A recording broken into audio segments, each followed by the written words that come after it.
Nós acabamos de ver os pronomes pessoais. Nós vamos entrar agora num outro tipo de pronome, que é o pronome de tratamento. Nós não precisamos de ficar decorando o pronome de tratamento mais, não. E, além do mais, vocês têm isso no material de consulta, no material teórico. Eu queria só que vocês soubessem a importância de se usar, de saber o que é o pronome de tratamento. Ora, o próprio nome diz, eu falo que português é autodidático, não é à toa. Pronome de tratamento serve para tratar o interlocutor. A grande questão é essa. A questão é que o pronome de tratamento ele tem comportamento gramatical de terceira pessoa. Ou seja, ele funciona como uma palavra terceira pessoa. Quer ver? O menino chegou, você chegou. Vejam que tanto na primeira frase quanto na segunda eu usei o verbo chegar na terceira pessoa do singular. O menino, ele chegou e você chegou. Usei o verbo na terceira pessoa do singular, indicando para vocês que o pronome você comporta como terceira pessoa do singular. Agora a questão é que semanticamente ele não funciona como terceira pessoa. Quer ver um exemplo? Difícil falar assim na telinha, vamos ver. Se eu falasse assim, ó, você chegou cedo ou tu chegaste cedo, eu estou falando com a mesma pessoa, com você aí. Acontece que eles têm comportamentos diferentes. Você chegou, eu usei verbo de terceira pessoa. Tu chegaste, eu usei verbo de segunda pessoa. Essa é a grande questão.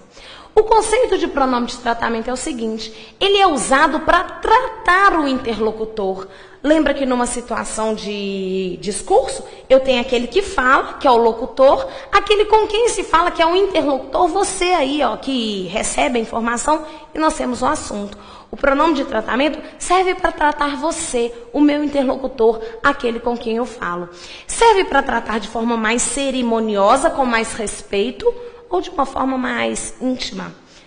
Teoricamente, a gente usa você para aquele com quem a gente tem intimidade. Hoje a gente usa você para quase todo mundo. Antigamente, na minha época não é muito antigamente, mas assim, há um tempo, a gente chamava pai, mãe, vó e vô de senhor, inquestionavelmente. Hoje, os meninos chamam pai de você, ou até de véi, né, cara, ou qualquer coisa assim. A ideia é que senhor e senhora serviriam para marcar respeito, enquanto você mais intimidade. No Brasil, a gente tem um pouquinho de bobagem com isso, porque a gente acha que senhor e senhora é para chamar a pessoa de velho. Tem nada a ver. Não necessariamente tem a ver. A gente normalmente trata as pessoas mais velhas com mais distância, com mais respeito, mas isso não é obrigatório.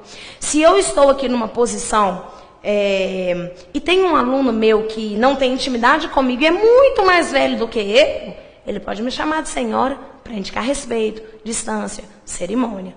Temos os pronomes de tratamento certos, específicos para cada cargo. Por exemplo, eu vou chamar o presidente de Vossa Excelência, ou eu posso chamar, por exemplo, o Papa de Vossa Santidade, um reitor de Vossa Magnificência. Mas não é importante decorar. O importante é você saber que o pronome de tratamento, ele é, na verdade, terceira pessoa. Mas semanticamente, ele indica o interlocutor. Olha lá. Você chegou cedo, ele chegou cedo, tu chegaste cedo. Semanticamente, você e tu são a mesma pessoa. Você aí, ó, tu aí, não é assim? Chegaste cedo ou chegou cedo. Agora, gramaticalmente, o você, ele vai comportar como ele. Essa que é a grande questão. Você concorda com o verbo na terceira, mas indica a segunda. Isso é que é a grande dificuldade do pronome de tratamento. Eles se referem ao interlocutor, que é a minha segunda pessoa, aquele com quem eu falo, mas eles comportam-se como a terceira pessoa do discurso. Melhor aí, comportam-se gramaticalmente, é importante essa palavra, como terceira pessoa do discurso. Eles vão pedir verbos na terceira pessoa, os outros pronomes na terceira pessoa, eles são terceira pessoa do discurso. Nós vamos aprender lá na conjugação do imperativo, que existe o imperativo segunda pessoa, cala, cala-te. Ou existe o imperativo terceira pessoa, cale-se. Dentro aí das duas frases, cala-te, tu. Cala-se, você. Tá certo? Contrário. Cala-se. Cala-te, tu. Cale-se, você. São aí duas formas de imperativo, um com segunda e outro terceira. Cala-te, segunda pessoa. Cale-se, terceira pessoa. Outra coisa importante do pronome de tratamento seria a diferença de vossa senhoria para sua senhoria. Por exemplo, ou vossa excelência para sua excelência, ou vossa santidade para sua santidade, seria a diferença do vossa para o sua. Eu já disse para vocês que gramaticalmente a estrutura gramatical é de terceira pessoa. Acontece que essa diferença, essa distinção, ela serve para o uso dos dois pronomes. Quando eu falo vossa senhoria, ou vossa excelência, ou vossa magnificência, eu estou falando diretamente com a pessoa. Quando eu falo sua senhoria, sua excelência, ou sua magnificência, eu estou falando a respeito desse interlocutor. Imagine uma situação, entra o Papa aqui, eu viro para ele e falo assim, ô Papa, vossa santidade, quer se sentar? Eu estou falando diretamente com ele. Ele entrou aqui, eu perguntei para ele. Agora, o Papa não está aqui. Aí eu vou contar uma novidade.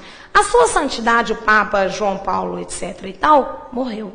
Quando eu falo a sua santidade, o Papa morreu, eu não estou falando com ele, mas a respeito dele. Apesar disso, apesar da diferença de uso, ambos os pronomes são terceira pessoa. Sua excelência chegou e vossa excelência chegou. Os dois verbos estão usados na terceira pessoa. Uma outra coisa de pronome de tratamento aqui que me veio agora à cabeça e que é importante vocês saberem, quando a gente fala ilustríssimo senhor, excelentíssimo senhor, se vocês forem pensar bem, o pronome de tratamento mesmo é o senhor. Ilustríssimo, excelentíssimo, é na verdade um adjetivo num grau aumentativo para dar a ideia de, não é qualquer senhor, é um senhor muito excelente, é um senhor muito diferente, é um senhor especial. Mas o pronome de tratamento em excelentíssimo senhor, ilustríssimo senhor, é o senhor. Essa outra estrutura seria apenas um modificador, um especificador do senhor. Ele traria uma intensificação, um destaque, um realce para esse senhor. Outra coisa que eu vou falar mais à frente, mas aí eu já vou avisar agora de uma vez, é que os pronomes de tratamento, em geral, eles não aceitam artigo. Eles não têm uma definição de gênero. Quando você pega você, eu posso falar com você com o João ou você com a Maria. Tanto faz. Esse você, ele pode semanticamente ser feminino ou ser masculino. Semanticamente. A palavra em si não tem gênero. Nós vamos aprender isso até lá com silepse. Quando eu falo você está cansada ou você está cansado, cansada e cansado não concordaram com você, que não tem gênero, mas com a ideia. Se eu estiver falando com uma mulher cansada, se eu estiver falando com um homem cansado. Hoje eu só queria que vocês já tivessem a noção de que a maior parte dos pronomes de tratamento não apresentam um gênero pré-determinado. Com exceção, obviamente, de senhor, que é para o masculino, e senhora, que é para o feminino. E até outras situações. Mas você não tem gênero. Vossa Excelência serve para o presidente ou para a presidenta, caso seja uma mulher, tanto faz. Eles não têm um comportamento gramatical de flexão de gênero. Claro que eu não estou falando que isso é absoluto. Temos que avaliar no contexto. Tem aluno, cada pronome. Tem aluno que decora, que não se usa crase antes de pronome de tratamento. Não é para decorar. Na verdade, nós não vamos usar crase na maior parte dos pronomes de tratamento, porque eles não são femininos. Você serve para masculino ou para feminino, é uma palavra que não tem gênero. Mas isso não é absoluto, já que senhora é um pronome de tratamento que tem um gênero específico, diferentemente de senhor, que seria masculino.